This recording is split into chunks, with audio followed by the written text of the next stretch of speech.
What's happening, Hardscapers? This is episode 190 of the How to Hardscape podcast, where we talk about how you can start and grow your hardscaping business. And on today's episode, we are joined by Paul Jamison. He's been featured on a couple previous episodes. He hosts the Green Industry podcast and has a lot of different things on the go, including authoring several books. So we just catch up on today's episode, as well as get into his social media strategy. But if you need bookkeeping, CFO services, an accountant on your side, check out Cycle CPA at cyclecpa.com or on Instagram, cycle_CPA, to get started with them and get $200 off when you mention How to Hardscape. We'll talk more about them later in today's episode. And if you haven't been listening since the beginning of the year, we've been talking about the Headquarters software, which will be available for members only on the members only platform. But we also have now hardscapewebdesign.com. This is going to help you get set up with a hardscape website. It is a monthly fee and you get a beautiful looking website, as well as optimizing for search engine results and quarterly reporting on our progress in getting you in those top results. So if you need a website or you want to revamp your existing website, reach out to us at hardscapewebdesign.com. And without further ado, let's get into today's episode. Today, we're joined by Paul Jamison. He is a podcaster, author, Instagram star. Paul, it's been a while since you've been on the show, but you have been on 2 or 3 previous episodes. You're actually probably our most recurring guest, but it's probably been a year at least, maybe 2 years since you've been on the show. So, Paul, thanks again for coming on the show. Great to chat with you, Mike. Paul, let's get started to get to know if our audience just started listening and haven't gone back to our catalog and listened to a Paul Jamison episode. Paul, who are you? What do you got going on? Just give us a little bit of insight into Paul Jamison. Thanks, Mike. Well, I host a podcast that's called the Green Industry Podcast, and we actually crank out a daily episode it's for entrepreneurs, so somebody who owns a small business, and we just talk about how we can take our businesses to the next level. So Monday through Friday, we have a fresh new podcast, and typically I try to do in-person interviews. So I attend basically every industry trade show that I've ever heard of. I'm there with my podcast equipment, trying to capture small business owners' stories and what they're learning as they're building their businesses. So having an absolute blast doing it.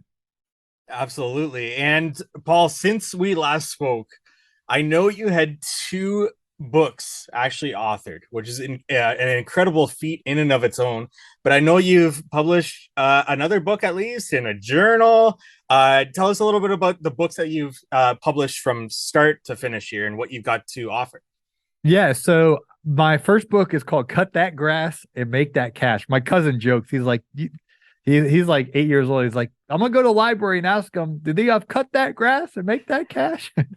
So I was like, they actually might. Hopefully they have it. But I wanted to share my story because I started my lawn care business with 0 business experience. I couldn't have spelled P&L. Like I had no idea about overhead cost recovery, about saving for your federal and state taxes, and all the things that like you're like, well, duh. I didn't know any of that stuff. And so my first few years in business I wasn't even at Chuck in the truck status. I was, it was bad. So I went from there though, and my business actually did turn a profit, did become successful, and I got to have some kind of celebrity clients over the years. And so it was kind of a dramatic turnaround. And I wanted to share that story. I share it on the podcast all the time, but I wanted to kind of write it down. And so I wrote my story in a book called Cut That Grass and Make That Cash.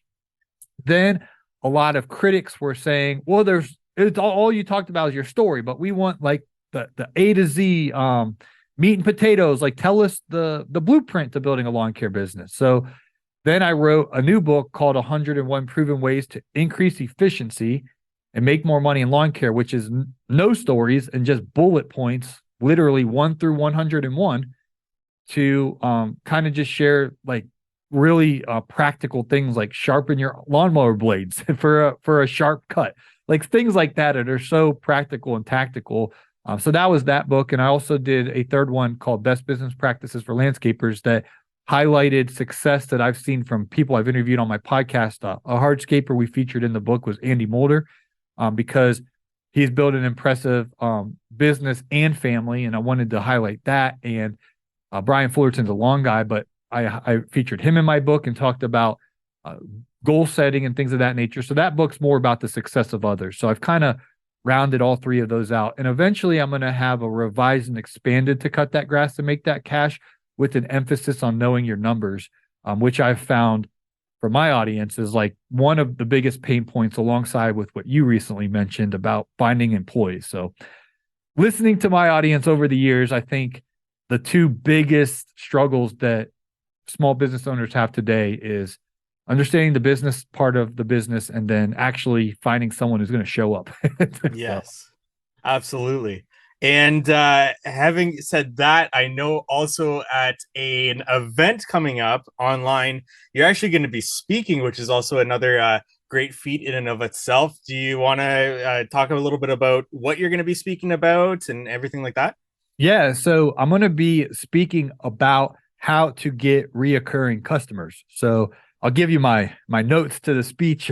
So hopefully it'll turn out all right. I think speaking on stage is more fun for me because you can see people. And so like it's a live event, but like speaking to a webcam just doesn't get me all fired up like a live event. But nevertheless, I'm excited and very grateful to be a part of this event. So I'm going to share about how do you get a repeat customer? Well, number one, you need to do a great job. If you don't do a good job, they're not going to get repeat work. So you got to wow them with excellent work. From there, you need to communicate and let them know that you offer the other services that you offer. And then my third point is you need to market. So you need to know how to do email marketing. You need to know how to upsell and cross sell your services. So that's my bullet point. 3 things I'm going to share at the event is learn how to market, upsell, cross sell. Make sure you know how to communicate to your customers on the front end of everything that you can do to serve them. And then number one is you got to do a good job, or otherwise they're not going to want to rehire you. So having been an owner operator yourself with lawn care, you grew a business that I know we've talked about on this podcast before, where you had the specific clientele that you seemed to actually wanted to attract. Was that purposeful when you were growing your business to attract that clientele and to grow your business with that clientele? And what did that do for you yourself, your business, as you continued to grow that way? yeah, so I would like to give the sophisticated answer, Mike, that it was purposeful. It was luck or fate or blessed or whatever word you want to use to say you're the luckiest guy ever, whatever. So what happened was my buddy, and he wasn't my buddy. I lived in this apartment complex. Nothing to be impressive about. I don't know if do you follow NBA basketball? I do not. Okay. Unless the Raptors are winning. Okay. Well, this has nothing to do with what you asked me, but Allen Iverson, the basketball player, lived in my apartment complex because he blew his $200 million he made in the NBA. He's living in an apartment. But anyway, it wasn't even a nice apartment. It's just a regular run-of-the-mill apartment complex. And there was this fella that lived there. I don't think he even had a job. He seemed like kind of a deadbeat or whatever. And his name's Vic. And one day I come home from work. I'm all sweaty, dirty. You know, I drove a Ford F-150 and Vic's just sitting there smoking a cigarette. He's like, hey, can you help me move a couch? And I'm thinking I'm trapped because I lived on the top floor. So I got to walk past Vic to get to my apartment. And I'm not doing nothing. He saw that I'm just came home from work. So reluctantly, I felt trapped that I had to say yes, that I could help him move his couch. So I thought he meant let's move it in his apartment. You know what I mean? So I was like, okay. And so he's all right, hop in my car. I think he had like a Toyota Corolla that hadn't been cleaned in 5 years. It's so sketchy looking. So we get in his raggedy car and he starts driving. I'm thinking, is he going to like kidnap me or whatever? And the next thing you know, we arrive at one of the nicest neighborhoods in Atlanta. The Matt Ryan was our quarterback at the time when he was good, football player. He lived in there. Little Bow Wow lived in there. All these I don't know if you guys are into hip hop or whatever, but the famous people lived in here. The all kind of famous people live in this neighborhood. And I had heard about it, but I've never, had access. You have to go through a security guard to let you in. So we go in this fancy neighborhood. I'm like, oh my gosh, looking at all these mansions. And so we get to his sister's house, and the couch was actually at his sister's house. He didn't tell me that wisely, because I would have told him no. So we get to his sister's house, and I have no etiquette. So I just blurt out and say, hey, who takes care of your lawn? And she's like, oh, whoever. He's not doing a good job, whatever. It's like, oh, what? Give me a shot. Give me an at bat. I'll make it look. I just pitched her, sold her, gave her my card. Lo and behold, she called me. And she happened to be a real estate agent in the neighborhood. So I did a good job for her. Word of mouth. She started referring me to other people in the neighborhood. I picked up 8, 9, 10 yards pretty quickly in this really fancy neighborhood. As I guess they call it the imposter syndrome. I was an imposter. I didn't know. I wasn't ready for this caliber of work. Right. Like these people had infinity pools and tennis courts and lakes in their backyard, like very nice houses. I literally picked up this yard, and they had like a separate house connected to the house for the tennis court. Like I'm out there mowing the grass, like, how did I get here? Whatever. So I'm out there figuring it out on the fly. And it just so happened that one of the next door neighbors was the Atlanta Falcons defensive coordinator. I picked up that property, and then I started from there. I did start learning how to actually do a good job and figure it all out. And then I just started. The Atlanta Falcons, our NFL football team. I started doing a whole bunch of the head coach, the defense coordinator, the captain, a bunch of the players and coaches. And it was not by purpose or design or marketing strategy. I was at the right place at the right time, to say the least. So gotcha. And then, having said that, what was the difference in the client mindset in not just like the hands-on properties differences, but the actual clients themselves? What was the difference between those clients and the clients that you were serving before then? Yeah, so the one percenters, the really rich people, and they're all different. So they're not. Some of them are very kind and humble, and some of them are arrogant, and I didn't really like being around them. But one guy had a Ferrari and a Lamborghini in his garage stacked on top of each other, because he only had a 3-car garage. He had this car thing that you stack cars on, and I'd be trimming the hedges like an extra long time, just like looking through the window into his garage, like that's crazy. And so those folks, money's not the issue. So convenience is the issue, professionalism, that they can trust you to be on their property. They don't ask like, what's the price? Like they're going to price shop you. It's just like, who's going to do a good job? Like highest quality, reputable guy kind of gets it. So by the time I started doing the Falcons, I had stepped up my game tremendously and learned to wear khaki pants and a golf shirt tucked in. And like, I didn't have, t-shirt on that was untucked. Like I looked very professional, and I acted professional, and I did professional work. So I think that's what brought the longevity is doing a professional job. And I remember back in the day, I was doing $100 off if you referred me to another client. And I literally had the football coach kind of chewed me out. He's like, enough of this $100 SHIT. He's like, we're paying you full price and just do a good job, darn it. And like, he'd cuss at me, but like, because they were thinking if I gave them a discount, I wasn't going to do a good job. They wanted to pay me what I thought I was worth, because they wanted a good job. They weren't trying to save $1. They wanted good work. So it was a big paradigm shift for me, like bring your A game and do a good job type thing. Yeah. And you did mention that not all of them are the same, and some are humble, some are arrogant. When it comes to having taken on one of those clients, how do you figure that out? How did you go about discerning whether or not like they were in one of those two categories, and whether or not they were a client that you want to service or a client that you didn't want to service? Or did you go about it where, you know what, you're in that area, you're going to sign everybody up, and since you're a recurring service, you're actually just going to vet them that way. Once they sign up, you're going to figure it out as you go and cut the ones that you need to. What was your sort of process on all of this in terms of vetting your clients? Yeah, so pretty much the vetting process was they had to live in this one particular neighborhood, because one of my mentors, as I started getting these breakthroughs, he's like, Jamison, you need to come in through the gate at 8 a.m. and you don't leave until the afternoon, late afternoon, but you don't leave the gates of this neighborhood all day. You pack your lunch. He's like, you don't do any business outside of this gate, because to get into that, and I'm sure Toronto has the neighborhood I don't know where Drake lives or whoever, but like there's a neighborhood in every city like this where the richest people in the area live. And if you can get in that neighborhood, you don't want to leave that neighborhood to go service somewhere else. So that was my vetting process. If a new customer called me and they lived in that neighborhood, I hopped on it because really all I needed to do, shout outs to Jobber, I'd get their card on file and I'd explain to them we'll charge it on the first of the month, this amount for these services, and then we'll charge extra for your seasonal flowers. We do begonias in the spring, we do pansies in the fall, we do, pine straw or mulch, in the spring.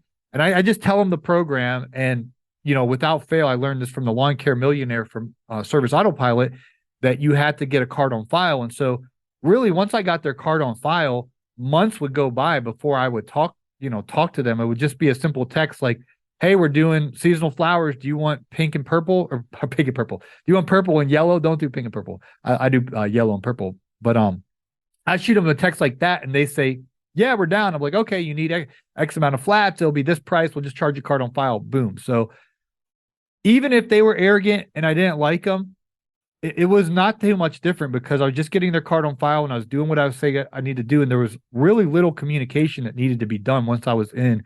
And the ones that I did like, when they would drive by and wave and bring me a sweet tea, an Oreo or whatever, I enjoyed those little communications with the customers, but I didn't discriminate. I served the people that I didn't like and I served the people that were very kind.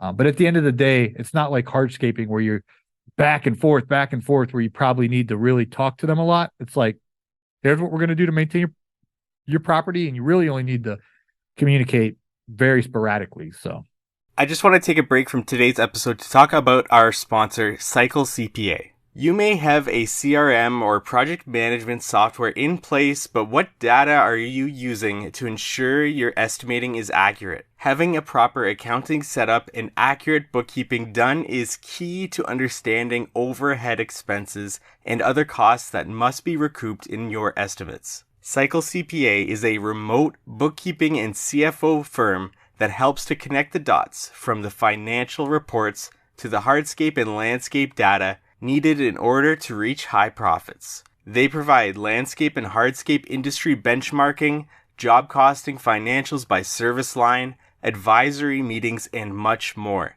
Cycle CPA's team of accountants are specialized within the hardscape and landscape industry, and you can visit them at cyclecpa.com, and for $200 off, mention the How to Hardscape podcast. Now back to our episode. Did you ever have a horror story during that time? And this is a question that I like to ask every business owner, because with owning and operating a business typically comes those times where you're in a situation that you don't want to be in and you got to get through it. And so a horror story from that time in servicing those clients where something happened, whether that was with payments, ongoing basis, or something on a property that you probably wish you didn't happen.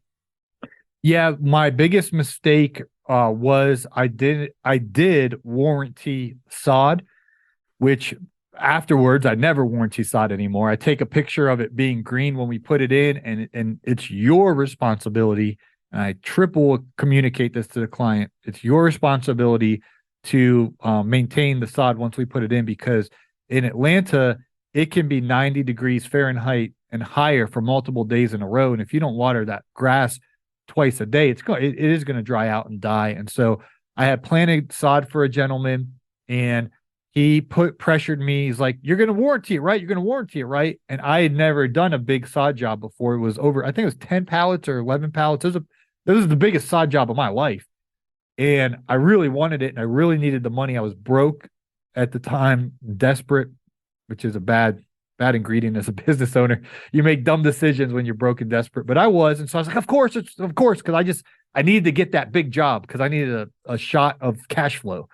And so I got the job, I warrantied it, didn't think anything of it, put the grass in, perfectly green, lush, beautiful. And lo and behold, this guy didn't water it enough. And I was so busy, I wasn't checking in on it. And then I get the call, "Hey, my grass is dying." And then it was. And he's like, "You said you're going to warranty it. I want it fixed now." And this guy was a jerk. Oof. So I pulled all the grass out. 10 pallets is a ton. Hauled that away, brought 10 new pallets in. Now I'm in the red on the job. and we put it in this time. Then we have a literal historic drought in Georgia, like record breaking, doesn't rain for how many days, super hot, and there's water restrictions of how long you can water. It dies a second time, which was completely his fault. He did not water enough and he was blaming it on whatever. Puts the pressure on me. He's like, you got to make this right. He was so mean.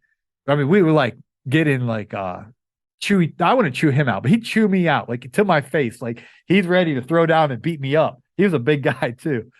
So then literally a third time I put the sod in. I lost so much money on that job. It was zoysia sod too, which is the most expensive. And he lived on this hill. You couldn't even wheelbarrow the sod back because down the stairs you had to carry like one roll at a time. Oof. It was the worst job of my life, financially, emotionally, every aspect of life. I was a grown man, Mike, in his backyard crying. Like I'm not gonna be ashamed. I was shedding tears because I had all these other people calling me who would have gladly paid me a profitable rate to do work. And I was sitting here 3 times putting in, 30 pallets of sod, losing so much money. But I learned a valuable lesson that I'm not going to ever warranty a living organism in our climate. Like they're going to have to be responsible to water. And of course, I explained that to them. If it dies, it's on you. And I always take a picture of it being alive when I put it in. So they can't say, well, you planted it and it was dead. No, I got proof. So. Well, that's a great story to share too. And for people to understand that, Paul, you've released well over 1,000 episodes now. How many episodes are you on in Green Industry Podcast? Green Industry, we're at 890-ish, somewhere in there. Okay. So I thought you were closing in on that 1,000. We should hit that this spring. So spring, gotcha. So close to 1,000 episodes. That means you got a lot of people that you've spoken with through that time. What are some things that have really stood out to you that you've interviewed people, whether that's guests that you've had on that maybe it was just their mindset that really stuck with you, or certain things that guests have said along the way? But what are those sticking points as you close in on that 1,000 episode mark? Yeah, so I think the elephant in the room in our industry is leadership. It's so hard to find blue collar workers to go out and work in the elements, the cold of your country, the heat of living in the South here in the USA. And the fact of the matter is, it's hard to motivate people to go work outside, do backbreaking manual work, not literally backbreaking. You know what I mean? It's tough. Yeah. On the hardscaping side, I'm sure it's difficult, but on the lawn mowing side and the landscaping side, I mean, it is tough to sell that. And so what I've picked up on with people that I've interviewed that have built teams, I'm talking multiple crews, multiple teams, I find that interesting of how do you incentivize that foreman to stay with you, that crew leader to want to work for you. So those have always stuck out to me because I do some one-on-one coaching on the side, and guys are calling me like, so-and-so quit last week because of this. And like, I don't know what to do. And it's like, it happens so frequently. So I always appreciate a guest who's built a good culture that has stability. You're not going to always have perfect retention. There's going to be attrition. It's inevitable, but there's folks out there that have really figured it out. Jay Jacobs comes to mind in Illinois. He's got multiple crews, and some of these people are in college, and he knows and they know they're just going to be working for the summer. But I actually have a picture of Jay Jacobs' crew on my refrigerator. He's got like 12 people. They're quality folks, and they've built a really good business with a really good team that wants to work there. And so interviewing guys like that have figured out the leadership component, I think has added a lot of value to anyone who listens. And then on the business side of things, I'm always interested. And there's a phrase that I've done over 800, close to 900 episodes. Probably it happens on every episode, but we'll say like 80% to play it safe. Someone will mention, know your numbers. And people are like rolling their eyes like, we get it, know your numbers. But it's like, the reason these guys keep saying that is because, and you mentioned this on my podcast, Mike, you're not a numbers guy or a math guy. As business owners, it doesn't matter if we like the math class and if we like addition and subtraction and multiplication and division. It doesn't matter if you like it or not. You have to understand how to read a profit and loss statement. You have to understand your break even. When you leave the door, go out the door in the morning, you need to know I have to make this much money today to just break even. Like you got to be intentional to figure this stuff out. So I always appreciate guests and I try to have more and more on. I have a certified financial planner, Sheila, that's been coming on the guests more frequently, who understands tax implications. I have my bookkeepers, Megan and Joey, coming on the show more frequently, who literally I meet with once a month to go over my profit and loss statement, statement of cash flows, balance sheet. Like when I started out my business, I didn't know the difference between, a profit and loss and a statement of cash flows and a balance sheet. And and it was so hard to find like someone who would explain it to me simply, like not talk like some educated scholar, but someone who could be like, okay, here's how we understand this, Paul. So anyway, I appreciate guests like that have a heart of a teacher, who are able to explain these kind of complex matters and make them very simple of how to save your business taxes routinely, so that I know Canada is probably different than America. And even in USA, California is different than Florida.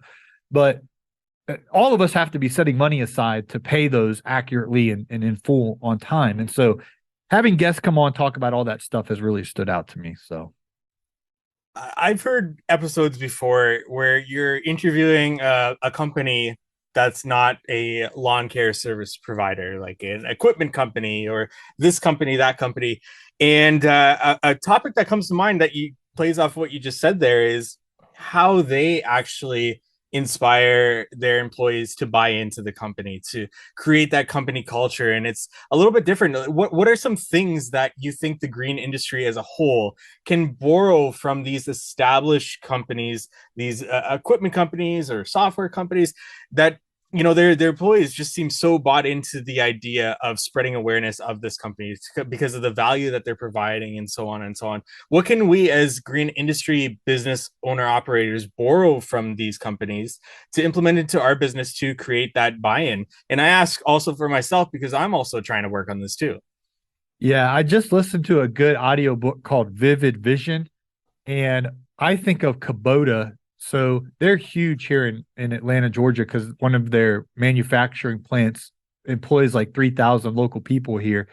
And my friend Beth, shout out to Beth Stanford, she is a marketing manager at Kubota. She just celebrated 3 years at Kubota. She posted on LinkedIn today, like she's just praising Kubota. Like she is thrilled to get to work there and be a part of hashtag Kubota country. And like she's pinching herself that she gets to work there. And I view that versus if somebody works in a landscaping business for 3 years, they don't have that excitement and gratitude and appreciation to be a part of that culture. So what does Kubota have that maybe a basic lawn care business doesn't have? And they actually took me to their plant. I got to see it, and I got to kind of sense that culture a little bit. And I think number one, they have a high quality product. So Kubota is super proud of their tractor, and their competitor John Deere is as well. I think I have friends that work for John Deere, and it's the same. And now their competitors like, oh, we're better, but they both are proud of their tractor, their lawnmower. Kohler engines. I got their hat on. Shout out to Kohler. They are so proud of their engine and their culture, and Echo with their power equipment, and Toro. And I've been to all those four I just named. I've gotten to go to their facility in Torrum, and there's a genuine glee coming out of their eye. Like they're proud. The guy that walked me around Toro, for example, that gave the tour, like he's so proud when he's like, man, this is how we check to see that this part is going to be able to endure the heat, and like all this stuff that the consumer is never going to know, like behind the scenes, like they take so much pride in that. So to correlate that into being a business owner, and we're not providing products, we're providing services, but we have to set the standard with excellence, that we are so passionate about providing such an excellent service that we're genuinely excited about it, so that other people are going to buy in. Because over time, Kubota, John Deere, Toro, whatever, enough people took enough pride in making an excellent product that it was like a snowball effect of more people bought into that vision. So we have to establish that from scratch in our companies and give new folks a vision of, hey, this is where I'm taking it. This is where I think we're going to be 3 years from now, and get them excited about that. So That's awesome. And getting into, I know in the past year or so, your Instagram's really popped off. And I think this could be valuable to our audience for those. I mean, I've recognized with building certain things, I've started to get leads in my hardscaping business, which is amazing. And I think that, you know, building an Instagram audience can really help foster that and help out hardscape companies beyond just, you know, having an Instagram audience as well. But Paul, how have you gone about, you know, really taking your Instagram and blowing it up in a short period of time here, it seems, from the outside looking in? okay, well, we'll start with this as a disclaimer. Eyeballs on social media does not equal profit. And so we only have 24 hours in a day. So if you are going to be intentional about building your social media, you have to ask yourself, like, what is my goal with this? Like, why? Like, as a business owner, there's got to be a rhyme or reason if you're going to invest time on these platforms creating. So let me just put that out there. It doesn't matter. You got to have a whole bunch of Instagram followers, TikTok followers, Facebook followers, or friends, or whatever. That doesn't correlate to profit. You get profit by serving a customer and getting revenue, and then minus your expense, you get profit. So just let me say that there's a whole bunch of people with big social media followings that aren't making money like you would think they are. With that being said, I had 9,000 Instagram followers in the spring of 2022. I set a goal. There's a guy named Gary Vaynerchuk that's really kind of a step ahead of where the attention's at. And so he's talking about, you got to master short form vertical content. You got to master short form vertical content. He cusses a lot, but that was the summary of what Gary V was saying. And he's like, you got to be posted 3 to 5 times a day, like on like one platform, like 3 to 5 TikToks a day. I was like, okay, there's no way I'm going to post 3 to 5 times with my schedule right now, because I got a lot going on in my life. But I said in the spring of 2022, I said, I'm going to set a goal of publishing one piece of content a day, but I can only do one platform, because my personality, if I try to stretch too thin, I'm not going to be able to get it all done. Eventually, I'm going to lose momentum. So I said, okay, I'm going to pick Instagram.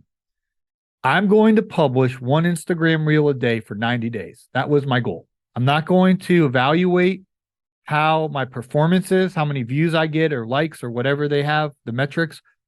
How I'm going to measure success is after 90 days, did I publish without fail every single day for 90 days? And I set that goal in the spring, and I started off with 9,000 followers. So I also studied these algorithms. The way they value, if they're going to promote your video, is something called watch time or audience retention. So there's a graph. Each TikTok, YouTube, Facebook, Instagram are very similar. You publish a video, we'll just say it's 15 seconds. So somebody watches that whole video, your watch time is 100%. And if somebody watches that whole video and then like, oh, that was so good, I'm going to watch it again. They watch it 2 times, your watch retention time is 200%. So they're only going to promote, more than likely, they're only going to promote to go viral a video that gets well over 100% watch time, which means somebody has to watch the whole thing and then they have to watch it over again to some level. Does that make sense? Yep.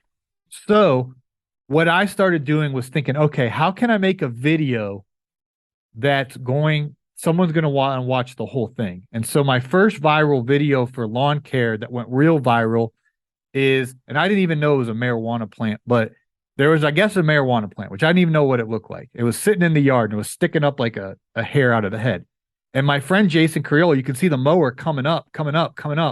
And then he mows over the marijuana plant, which I didn't even know was a marijuana plant. But I thought it was funny because it's oddly satisfying to watch him mowing and then see if he's going to go over this like plant that's in the middle of the yard. And he does.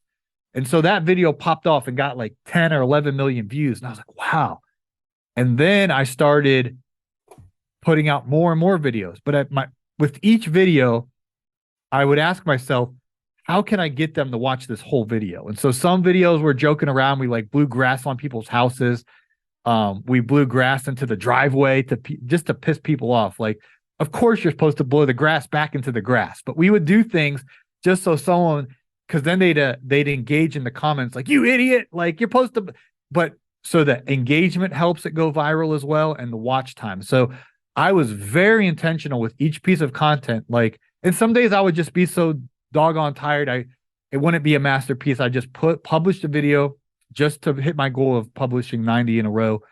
And so I didn't actually do 90 in a row. I probably did like 85. I missed a few days when I wasn't feeling well or whatever, but it was close enough. So my audience went from 9,000 to 113,000 in by doing that. I had John Deere reach out to me. I had Lowe's Home Improvement reach out to me, because when you have over 100,000 followers, you get on the radar of a lot of these companies that are looking for social media influencers and things of that nature. So I've learned a lot. So now I'm taking it to the next phase where I'm adding TikTok, I'm adding Facebook Reels, and I'm adding YouTube Shorts. And I'm going to try to publish like I was on Instagram Reels on all 4 platforms. And I hope I don't get burned out, but I'm going to try to take the success I had on Instagram and do the same thing with, again, the focus needs to be on having a good hook at the beginning of the video to bring them in. That first 1 to 2 seconds is so important. And then doing something to make them want to watch the whole video. And if you can do that, then you put yourself in position to go viral. But also, it's not just about going viral. It's about showing up and being consistent as well. So I love algorithms and social media and content. So if you have any other questions, I'd be more than happy to talk about this. But that answers your question in a nutshell of how I went from 9,000 Instagram followers, which took me 10 years to build that, to in 3 months, 10x in it. Do you need a new website but don't want to eat the upfront cost of having one built for you? Do you want to get to the top of search engine results and start building leads from people searching for your services in your service area? Then check out hardscapewebdesign.com. This is built by us and for hardscapers, so we will build you a hardscape website and do what we can to get you on the top of search engine results. Over the years, I've built howtohardscape.com and got this website on the top of search engine results in several hardscape keywords, as well as my own local business, to ensure that I'm as close to the top of those search engine results as possible. So if you need a new website this year, reach out to us, hardscapewebdesign.com, and see the services that we offer there and the monthly package that we offer as well. Now back to the podcast. Well, I got tons of questions that come from that just came up in my head here. I do want to respect your time though, so I won't ask all of them here, which will maybe someday set us up for a future episode as well to get you back on the show. But in terms of videos that you've seen get more reach, are these typically shorter? Are they longer? What kind of audio? Because I've seen that with at least my reels that gets, a very small amount of audience, but that get the most reach on my profile are typically reels that have somebody talking as opposed to music or something like that. And my theory behind that is that when somebody listens to somebody talking, if it starts to resonate from the very beginning, they'll more likely hear that out to the very end. It may not be so much about what they're watching, but more so what somebody's saying. So my small reach but largest reach reel was somebody talking, and it was like some quote or famous quote, because I'm sure people want to listen from the start to the very end to hear that quote. What's your experience in that, Paul, in terms of audio and length of reel that has typically you seen the most reach? Yeah. Let me shout out my Instagram coach. So I hired an Instagram coach to consult me because I'm like, I'm at 100K followers. How do I get to 1 million? I hired a guy. His name's Hey Dominic. He's on Instagram. He's on YouTube. So I would suggest following him because he's the Instagram algorithm nerd. The trending sounds are really good. So Hey Dominic like teaches to have, if you're just starting, to have 6 different content buckets. So try some with trending sounds that are just music. Try some that are trending sounds that are audio. Like, hey, Mr. George, this guy's no good. No good operator. Like those ones are funny, or whatever the voice is. The problem with the voice ones are you're limiting yourself to the English market. So I get a ton of views in India and uh all kind of countries that don't speak English, because it's oddly satisfying no matter what continent you live on to watch something transform and look better, whether it's mowing grass or a time lapse. If I was in the hardscaping world, oh my gosh, I would be time lapsing every little job and putting a trending sound, because that's oddly satisfying to watch. So but you want to do both. You want to do the trending sound so you reach the world. You want to do the English, will limit you to the English audience, which is huge, Europe, Canada, USA. But there's an app I use called vidIQ Viral. It will show you the top 100 trending sounds, and they'll have like arrows up or 2 arrows up if something's trending up. So you do want to be strategic with what trending sounds you use. And vidIQ Viral is a good app to see what's trending on TikTok. And then Instagram Reels and YouTube Shorts and Facebook Reels are like a couple weeks or months behind TikTok. So it's good to pay attention with what's happening on TikTok, because it will eventually kind of work its way into the other platforms as well. So that's a really good app to use to find out the trending sound, and then do some original ones where there is no trending sound.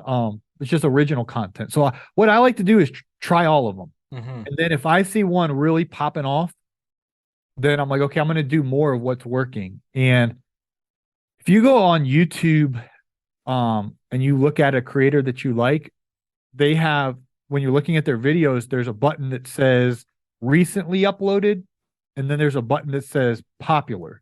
So I like to research the competition and see what's working well. So type in a creator that's doing well, type on shorts instead of videos, click their shorts, and then click on popular, and then see what their most viewed videos are. What were they doing? What kind of content were they doing? And then emulate that. Do what the algorithm is promoting. And so I researched the competition, as well as I researched my own performance. I actually just did this the other day. I sat on the couch for an hour and I went back to last spring and I started scrolling through. I was like, okay, that video had a lot of views, and I'd watch it again. I'm like, okay, I think that's why people like that. Oh, this one does. And I started noticing trends. So now my next few videos, I'm making the ones that already worked in the past. Like, the trend is your friend. So do that one that what was your video that had the most views, Mike?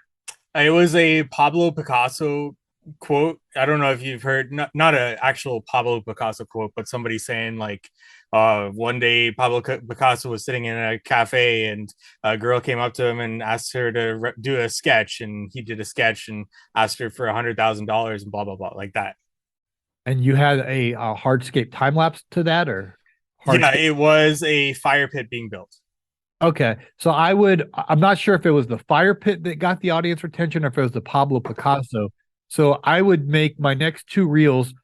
I'd do a reel of the fire pit time lapse, same one with a different audio, and see if that pops off. Or I would do a Pablo Picasso, the same one with a different work in the background, not a fire pit or a different job, and find out why the audience retention was.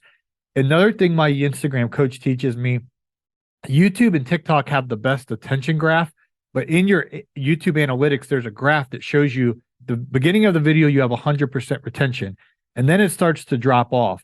So you want to look at those graphs and see at what point in this video did the biggest drop off take, and then go back and watch your video and be like, oh, at the 6-second mark, everyone started leaving. I should have switched scenes then, or whatever. And so you want to really study your analytics of the audience retention, because again, you want them to watch the whole way through the video. And so it doesn't matter necessarily. One of my coaches says that 25 to 40 seconds is the secret zone. Other guys say, no, you want it to be under like 6 or 7 seconds or whatever. But what I say is try them all. Try some 6-7 second ones. Try some 25 to 40 second ones. On TikTok now, they're letting long form. Like I'm watching these tutorials that are like 2 or 3 minutes. I make videos on Amazon Shoppable. So I watch these Amazon Shoppable tutorials that are like 3 minutes long, teaching you how to make Amazon Shoppable videos. And I'll watch the whole 3 minutes. And then they keep feeding me more and more of those because I watched the whole 3 minutes. And that creator's got a ton of views. So I don't think there's a secret number. I think it's, are they going to watch your whole video is what's more important. So just getting obsessed with making content that people watch the whole way through. Yeah, and that was my next question, was repurposing, because I'd seen a couple recurring themes in your reels, and I was wondering if you're doing that same thing, kind of testing to see what that sweet spot is. Well, I gotta get fresh content. Forgive me, guys. I'm always like cringing, like, oh man, that's the 8th time I've published this the lawn tools, my friend, using these rotary scissors, but it gets a ton of views every time. I'm like, oh my gosh, the algorithm doesn't care. But my friends are like, come on, Jamison. So what I'm going to do this spring is I'm going to freshen it all up. So I have plans to go to Arkansas again, to go to Florida. I'm going to go to collaborate with different creators and make different styles of content. So I just ran out of my schedule, Mike. I have so much going on. I mentioned Amazon. I'm an Amazon influencer. I make videos. If you guys are shopping on Amazon, when you're going to check out on Amazon, there's videos there. I'm making videos now for Amazon where my videos are showing up on the main page of Amazon. So like that thing is a crazy opportunity. So my time is going there, making the podcast. You know, I run a business with people. I pay a lot of money. Like I got so much going on. So it's like I got to make fresh new content, but the content bucket of what I'm making in 2023 is I'm just redoing what worked in 2022, which is my rotary scissors, which is mowing tall grass, which is in the hardscape world, time lapses, guys. Like set up your phone on vertical. TikTok, Instagram, YouTube Shorts, Facebook Reels are all vertical. Gary V's shouting right now, Facebook Reels, Facebook Reels, Facebook Reels. Like that's where it's at. Facebook Reels. YouTube Shorts is monetizing on February 1st. If you're in their partner program, like record your work, do a timestamp, put a trending sound, and just throw it up on TikTok, on YouTube, on Instagram, on Facebook Reels, and just see what happens. I've had so many stories of guys, their life transformed because they hit record. Al Blades, I mentioned. SB Mowing is a friend of mine. He showed me his YouTube studio, how much money he made one month, and I about fell out of my chair. And these are guys who just have taking the time to set up their camera, record their work, and publish it in the right way on these platforms. And you have nothing to lose. The only investment really, because you already have a smartphone, I'm assuming, the only investment really is time of maybe a tripod. You probably definitely want a tripod to set up so your time lapse is in frame or whatever. But I would encourage everybody. It changed my life. It might sound vain, but going from 9,000 Instagram followers to 113, and you know everything's growing. Like all my social media accounts are it shows you like your insights, they're all growing. So when I say it's changed my life, guys, it's changed my life. So I would encourage you to film what you're already doing, assuming you're already building fire pits or cutting grass. Like just film yourself doing it and put it on social media. All right, last question, Paul, because I've held you up long enough here. And I feel free. love talking about this. So I do too. I could talk to you forever on this. So last question, I promise here. With all that being said, is it accomplishing what you want it to accomplish besides growing an Instagram audience? Are you seeing more people come to the Green Industry Podcast? Are you seeing more people, whatever it might be, the goal is that you want this to accomplish? And I ask that to kind of more so also relate to, say, a hardscaper with a hardscape business, you know, setting a goal that they want this to accomplish, if this is the route that they want to, and measuring that and understanding, you know, is doing what the effort that it takes to create these Instagram reels actually accomplishing what it is that they want to accomplish. So back when you first introduced the conversation to social media, I gave the big disclaimer. A large following does not equal profit. Eyeballs you have to be good at business. Eyeballs don't mean you're making money. So how do you make money with social media? Well, in your traditional lawn care, landscaping, hardscaping business, social proof, if your customer, Mrs. Smith, who's more than likely, Facebook is like for people ages 50 to 70. Most customers ages 50 and 70 have money. They're either on Facebook or they're on Instagram. If they get on Instagram and they look at your traditional hardscaping, landscaping business, and they see all these beautiful videos of all these time lapses and great work you've done, and they see a large follower count, like that builds what's called social proof. And they're like, wow, this is legit. If you go to a website that looks sketchy, people lose trust. They're like, that looks sketchy. You go to an Instagram account with 100,000 followers, people respect me or you or whoever has a big following just because in today's culture, I was chatting with a friend yesterday who asked me to help him with their social media. And gentleman's in his 50s.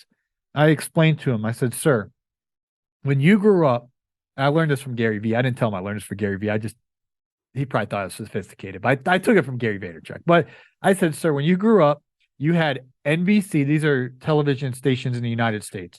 You had NBC, ABC, CBS, and Fox. Those are our four. It might be different in Canada or Europe, but those are our four major stations in the 80s, 90s, and early 2000s.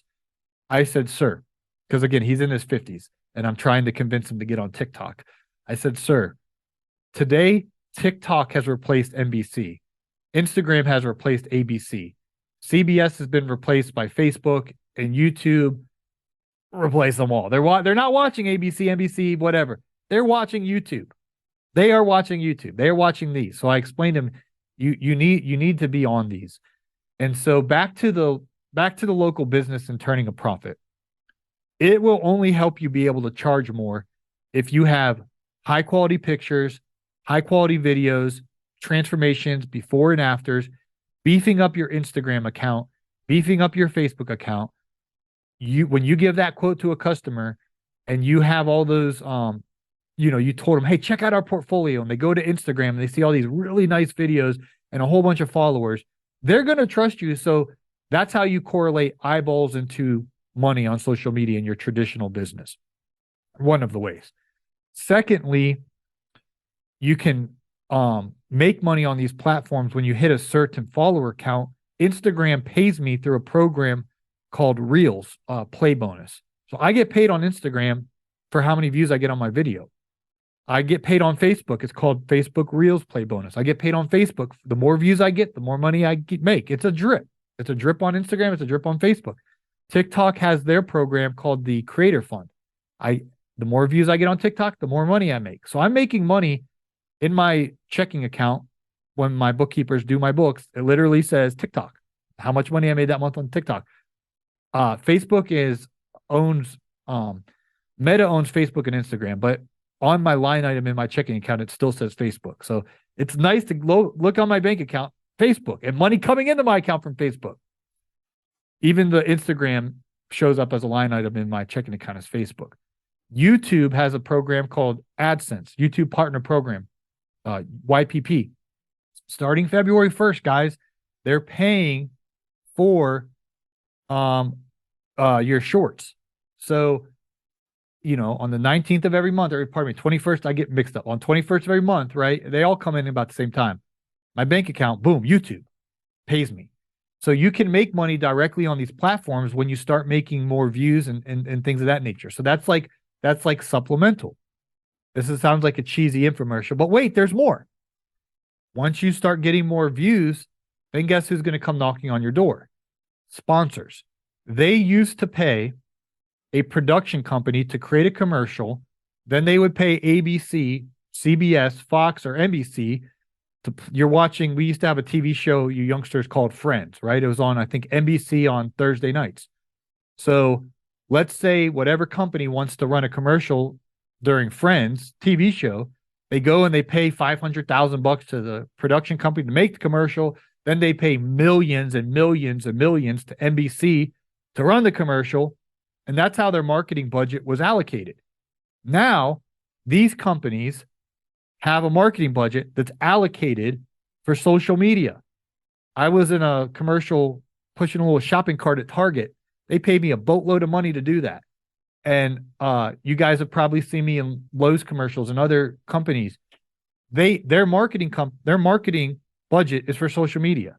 They're looking not to spend their money as much on the traditional TV, but on social media.